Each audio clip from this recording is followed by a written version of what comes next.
Welcome to Run With It, the show that brings you untapped business ideas from successful entrepreneurs. My name is Chris Justin, and I'm here with Ethan Janney. Ethan, how you doing today? I'm doing good. I've been syncing my heart brain with my head brain lately. Feels good.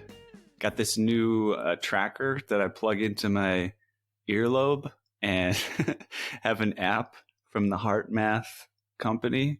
So I don't know. It's good stuff. You just clip it on your earlobe and it tracks your heart rate and checks the heart rate variability. And if you have a lower heart rate variability, it means you're in the zone. You have coherence. No, man, you're opposite. That's wrong. You want a higher heart rate variability. You're going for the wrong thing right now. I'm 100% sure of that. Why would you want a high variability in your heart rate? It'd be jumping around all over the place. That is a sign of health. I win. Guarantee it. I win. I guarantee you. This is the battle of heart rate coherence apps. Can we? How much? I will bet 1 Bitcoin if you like. there. Who is the Top Gun coherence? All right, we got to get into this. Who are we talking with today, Ethan?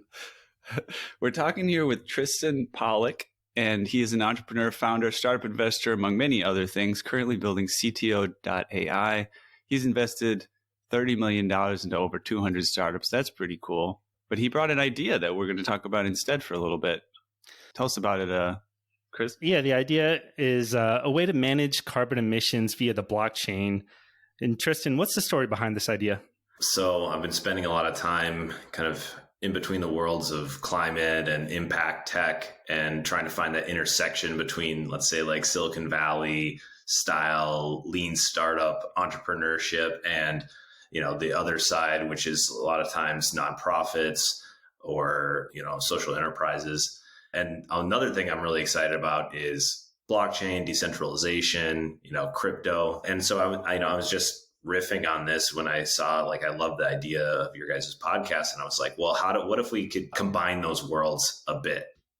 I think it's good to frame this a little bit around not necessarily the urgency of solving this problem from a climate standpoint. That is true. It's very urgent. I think it's the most pressing thing that we need to do as humans. We need to stay under that 2 degrees Celsius limit in order to avoid mass extinction and droughts and famines and all that kind of stuff. But there's also the angle of investment opportunities here that are coming into it. Elon Musk recently made the news with his $100 million X Prize for carbon removal. It's the largest X Prize ever. Jeff Bezos also committed $10 billion. So a couple of orders of magnitude higher than Elon. Elon, you got to step your game up, man. One other point, Chamath Palihapitiya, I believe is how you pronounce his last name. He believes this will be a $1 trillion market by 2030, I think is what he said. Do we know who that is? I don't know much about that guy. He's a huge venture capitalist. He's one of the early employees at Facebook, and he's made a ton of money backing. He runs Social Capital, and a lot of people want him to run for governor of California. He's very prolific on Twitter, kind of like Elon is. You know, you have Amazon too, right? Like they've launched their own climate fund. You have, all the big companies, Twitter, Google, all have like these kind of like, let's be net zero by X date. And some of like, let's say like Facebook or Amazon are playing around cryptocurrency. Amazon just today announced something where they were looking at developing nations and bringing that in. So I think that there's a lot of interest. Everyone's getting into both sides of this. And now, how do we kind of fuse that buying power, that decentralized monetary power for good? By the way, I do know Chamath. We go way back. I was just asking for that listener that might not understand. But thank you guys. So why the blockchain? Let's talk about that. Why we've talked about this being a problem worth addressing both financially and for humanity's sake. But why, other than it's part of the zeitgeist and Bitcoin's price is at $47,000 or something like that today? Why does blockchain? What benefits does blockchain bring to solving the climate crisis? Yeah, I think it comes back to that transparency of knowing and reporting where these governments, let's say if you think about the Paris Accord, and governments are signing this agreement and trying to be held accountable to the amount of emissions that they put out. How do we track this in this trustless way so that it's actually being reported. And I think that's kind of where like blockchain comes into it, where this decentralization has kind of put the power in the back of the hands of the people. You have full visibility where everyone tracks. And it's not just through, let's say, like one node of like, so Amazon saying they're going to go neutral by, 2030 or so, that we actually can tell, based on emissions. And I think the big challenge is how do you actually know the exact emissions? Because you're kind of counting on that responsibility of them to report.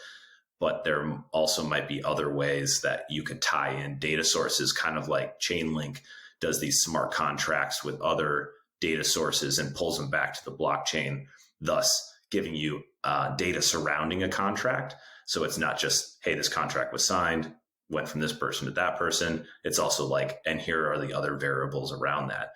And so I think there's some things there that could play well with other technologies that have been created and are tracking. And you plug this into maybe a total governance, a world governance sort of thing that's backed by some sort of coin, eco coin or something like this, that also you might be able to funnel back into it. So there actually is already something called EcoCoin, and there's a site called Nori, which I found doing some research about this, kind of interesting. They're putting a coin value on carbon, basically, right? And so they're allowing farmers to sell carbon that they've removed from the atmosphere and sell that to people who are putting carbon out into the atmosphere. And they actually have two podcasts I'll shout out to. One is called Reversing Climate Change, the other Carbon Removal Newsroom, I believe. But yeah, a lot of informative content from them. The business is up and running. Clearly, they're doing something right. Is this a competitor? I don't know. Maybe it's just a proof of concept. It seems like, especially in the blockchain space, people are throwing out all sorts of ideas and seeing what sticks. So there's definitely space to add something to the equation for sure. Well, before evaluating whether it makes sense to evaluate them as a competitor, I think that they are a good reason, a good example of why you don't need the blockchain. The way that they're actually implementing their solution, they're collecting money from users. You can log into their site and say, I want to offset my yearly carbon emissions. And the average American emits 16 metric tons of carbon per year. And that works out to be in about $270 of carbon emissions priced using their system. So you can just buy that. I guess I don't see the value of the blockchain in there, because when you buy it, it's not staying in some sort of marketplace. They're just putting it on the ledger and saying, immutably, you bought this. So there's a discussion about this on one of those podcasts that I mentioned. And basically, there's a few things that happen in selling these carbon credits as it is. Number one is you have administrative fees where a lot of things can be lost. I've heard estimates of up to 50% of the costs of handling these carbon credits just goes to sort of administrative costs and things like that. And then what can also happen is you can have double selling of credits, right? So it's like, this farmer farmed this much and they want to sell the credits they have, but they happen to just sell it to this, industrial polluter and this industrial polluter as well. And both industrial polluters get to say that they've improved the environment and everything's going great and nobody's punished and it's not kept track of. And I guess the idea here is, especially when you do things like connect the Internet of Things, maybe you have sensors that actually go in the soil of the farmers and things like that to make sure we can tell how much carbon is being drawn in and things like this. So that is definitely part of the problem as I've seen it, that administration leaves room for errors and double dealings and things like this. I mean, the other market that this reminds me of that it's more mature is the SREC market, solar renewable energy credits. They've been sold for some time, and double counting is an issue with SRECs. I don't know why, honestly, that hasn't been solved. It seems like that's not that hard of a problem. You don't need a blockchain to prevent double counting of transactions, right? You do have a trusted third party in that instance, which is the bank. But if you have that trusted third party anyway, because carbon emissions are hard to measure without having an oracle or a human to be able to pin that back to the blockchain, how much value is there to the blockchain in itself? But anyway, that can be a rhetorical question. I don't want to harp on that too much here. I'll add one more thing on the side of the administrative fees too. One advantage, as at least I'm not an expert on blockchain, but as it was presented, is you're literally cutting out some of these middle people that are just kind of filling out paperwork and keeping track of things and running around, maybe even traveling across the globe to figure this out or that out. And now all of a sudden, they're not even part of the equation. And that way the whole system's less expensive. So some people are out of a job, but it's probably okay. Yeah. So if 50% of the price of emissions credits goes toward the middlemen of this, then there's definitely room for improvement there. Nori charges a 15% very transparent administrative fee. Also, the interesting resource, air miners is a thing, and that I found out while I was researching this. So you can actually mine the air for carbon, and there's a whole group around this. I think they're just called the air miners. They've got a Slack group. There's companies being built all around. All that they're doing is taking the carbon out of the air and selling the credits, and that's their business. So it's very reassuring that this could turn into a profitable endeavor where all you're doing is sort of trying to reverse what's already been put out there, and you could make some money off of it. So I've got to go on a mini rant. Go for it. About carbon removal. So I'm just going to, you can indulge me here. When we're talking about the carbon emissions that are going to have this catastrophic impact, it's a very small percentage of the atmosphere that, if it's filled with CO2, will cause these catastrophic effects on the orders of parts per million. The line in the sand is 450 parts per million. If you go above that, then you're going to get the worst effects of climate change. So that'd be like saying you've got this giant pool of 1 million green marbles, and right now there are 400 yellow marbles in there, and you're going to try and remove some of those yellow marbles to get down to 350 yellow marbles. You're trying to find a needle in a haystack, right? You're trying to pull out these marbles that you can't otherwise distinguish other than they're just slightly different. So I'm confused here. Don't trees pull those marbles out of the air every day? They do. But I'm saying that there are people who are creating solutions that do this, but it's not easy to do that. It's not trivial. It's not efficient necessarily to do that. And I think Nori, they're very big in trying to remove carbon to the exclusion, or maybe not the exclusion, but not as much focus on trying to reduce emissions. And it's much easier to keep those marbles from intermingling with each other in the first place. So, rant over on that. But nice. I would qualify that as mini. Good job. I just want to bring up just the feasibility of projects and other things that are interesting that are going on similar space. I literally just met with a guy earlier today who's a co-founder of a project called Green the Bid. And he actually he's worked in film and TV production, things like this. And they've created a movement to help people who do film and TV productions to make their productions green, right? And, one of the things that he said was, isn't it too bad that people want to do a green production, but it's kind of like the last priority, that it's sort of the last thing that gets cut, oh yeah, okay, so yeah, we want to do it green, but we'll cut whatever that carbon credit is or whatever we're going to do to make it green. And basically he's saying what he wants to do is make it something where people kind of commit ahead of time to this line item that they're going to budget in, and it just becomes a natural part of what you do. So it's not something that's special anymore. Like, oh, look, we did this eco-friendly shoot. No, like all shoots are eco-friendly. Of course, this is just a piece of the puzzle that always gets put in. And I think what's really exciting about the climate, no pun intended today, is that, we're getting to the point where we're raising our awareness around these things so much that I can foresee that there's a day in which it's just something that you take into account.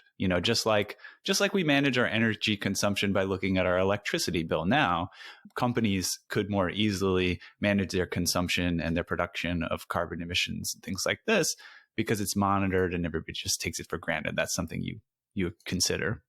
I love your optimism, Ethan. You're just a never-ending optimist. Well, I'm wearing my heart coherence monitor, so I'm not going to get. But you're going for low heart rate variability, so you're in the opposite direction. I want to throw out, so before we get into some action steps and nuts and bolts here, I'm going to throw out one other alternative approach, and it is a highly regulatory based approach. It's a carbon fee and dividend. And there may be some interesting aspects that we can pull into a private sector model here. But the basic way that would work is carbon is priced on the emissions level. And I think that the starting point is $15 per metric ton. You would measure the industrial emitters, so oil refineries, for example. The total number of emitters that you'd have to measure is actually not super high. So you're not going all the way down to the person, because the energy use that you use, Ethan, in your car, that energy had to go through a refinery. And if it's electricity, it had to go through a coal power plant or wherever. So measure it at that level. Price those people. So add the $15 per metric ton. And then you give that money back to Americans in the form of a dividend. And it's equally distributed. And that has the benefit of both increasing the price of energy so that you are naturally going to use less of it, but also being neutral in terms of your ability to spend money and finance things on a household level, say. They're projecting that 58% of Americans would actually get more money as a result of the dividend, because they don't use as much energy as the top 42% of folks. So there's a lot in that to unpack. You can, we'll link to that in the show notes. But a little shout out to a book I'm reading right now. Maybe you read it recently, Chris. I know somebody else we know did it, a couple of people. This book by Jocko Willink, Extreme Ownership.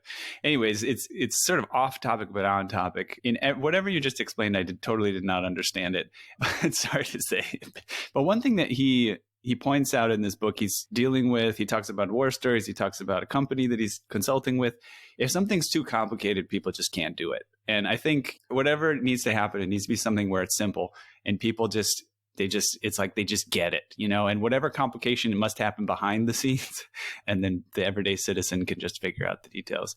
Let's talk about what's working in the blockchain space. How do we get started? Do we just start creating a backend? Do we hire software developers? Do we partner with oil companies? Anybody got any first steps? ICO all the way. I think actually, now we're kind of getting back to maybe the other half of this. And I think Chris has a point with combining your guys' idea. It's like super simple. Like, why do people love Bitcoin? Because the price keeps going up. Why do people see, and same with any altcoin. And so I think I'd love to see potentially this finance with some sort of coin that's actually makes it to Coinbase. And then at the same time, there's this kind of like exciting cryptocurrency undertone to it, belongs to the people, gives the people this like data that they can, hold people accountable. So I feel like that's the other maybe secret sauce to it is like, yeah, I saw the EcoCoin example and I'm just like, why isn't this bigger? Why isn't like everyone trading in this? And like, what could we do with the blockchain aspect of this so that everybody's trading in this coin and thus making this company, this chain super rich? Yeah, I think that's a big challenge with ICOs. You're infinitely more qualified to speak to this than either of us, but a lot of the value that creates in blockchain is due to people using it. I mean, exponentially, right? So Bitcoin is super valuable because the ledger has existed for as long as it has, and because there are all these validators and people trading in it. So all those also rans that happen, they don't have nearly as much security, assurance of reliability, all those sorts of things. So, I mean, that's a long way of stating that there are a ton of coins out here that, this isn't that out there or novel of an idea, or maybe even hard to do, that there aren't going to be dozens of competitors. How do you actually get enough market share with this coin to get all the value? It's got to be a movement behind it. I think it's got to have a true technology that works. Then it's got to have a movement behind it. And I think what makes a lot of these coins successful is they have something that's adding something to the blockchain. Yeah, I'm trying to imagine the scenarios in which it manifests itself. I'm almost thinking of like an inverse coin, right? Like a coin that goes up in value the less carbon is in the atmosphere or something like that, right? Yeah, I like that. Yeah. And potentially a situation where you can trade it and the people who want to buy it are the ones who feel like they can actually have an impact on making the value go up.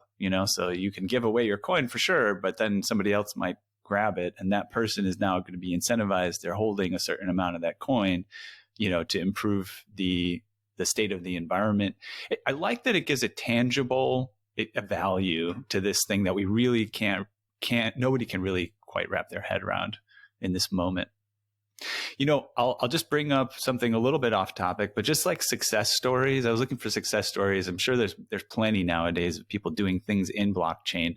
But I did find one of an indie hacker, Dean Frankenhauser. He makes $15,000 a month with BitCompare. That's a comparison website for the crypto industry. He started a little over a year ago, August 2019. He aggregates information on the value of various crypto savings accounts, exchanges, brokers, things like this.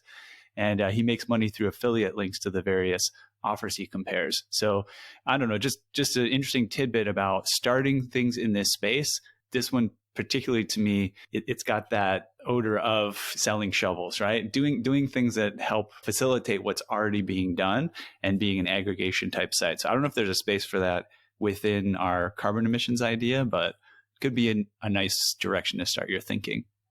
Yeah, I think it definitely has to have that build in the open feel, that journey telling, where it feels like people feel part of it. I think that's sometimes what's missing. People just, they're kind of like removed from what's going on. Me in my house doing my recycling or composting or not doing it, you don't see that. Maybe most of my recycling is going and actually being rejected, or like there's just such a disconnect to some of these methods of trying to be green or environmentally friendly. Maybe there's a way to give that kind of feel that commitment, and it's a little bit more front and center. Yeah, on that topic, I heard you on another podcast, I think, talking about your experience with startup accelerators and startup incubators, and sort of one of the things that can come out of those situations is learning better storytelling to, both the clients that you have and potential investors. Is there anything that kind of sticks out in your memory about things you learned about storytelling, or maybe skills you feel you already had naturally that have helped with your success? Rule number one I'm breaking right now is just being not having practiced this pitch enough. It's definitely a raw idea, and I think when it comes to storytelling, you're going to iterate, hundreds, if not thousands of times over the lifetime of a company, and that down to the very words you put in your tagline, because you're always learning more. And the whole point of a startup, right, is you don't know everything yet, so you're trying to figure it out. So I think that's what I love about Run With It and your podcast here, is it gives you that chance to this is like one iteration or many iterations throughout this whole podcast. And now you have time to kind of reflect and kind of challenge each other and figure out what makes the most sense.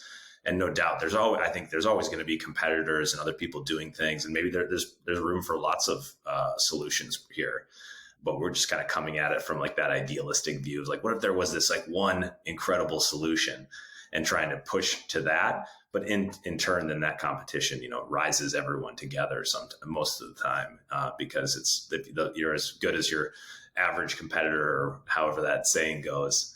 So I feel like that's like one of the big things in storytelling is like, you have to kind of practice that pitch over and over and over again, to the point where you're always going to be like tweaking these little things and tweaking it for the different people you're speaking to. Yeah, like a repetition and optimization model definitely seems to work. Yeah. And, again, just to toot our own horn here, Jeff Proctor came on our show, brought the idea of the uber expensive water bottle. And, that was, round one iteration, say, on that idea. Not to say that Fitbit stole the idea from us, but they created other iterations of this and now released their whatever, $80 to $100 water bottle. Just a little bit down the line. Yeah. How good is this water bottle? It sold out in the first year. Chris saw it. I don't know. Bluetooth enabled, USB. Okay. Controls your HRV. Heart coherence tracking. Yeah, I don't know. All right. Well, we're coming up on time here. Tristan, it's been a pleasure speaking with you. Where can listeners go to learn more about what you're doing? Yeah, hit me up on tristanpollock.com or Pollock on Twitter. Short and sweet. All right. Short and sweet. And to the listener, go out and follow through on what Tristan has shared here. Let us know what you think about this idea. Tell us where we're completely off or where where we got things right. We'd love to hear some feedback from you. Email us at update@runwithit.fm. Subscribe to us in your podcast player of choice and leave us a review on Apple Podcasts. It's a great way to let us know how we're doing and help make the show better for you all. Thank you very much, Tristan Pollock. And to the listener, we'll see you next time.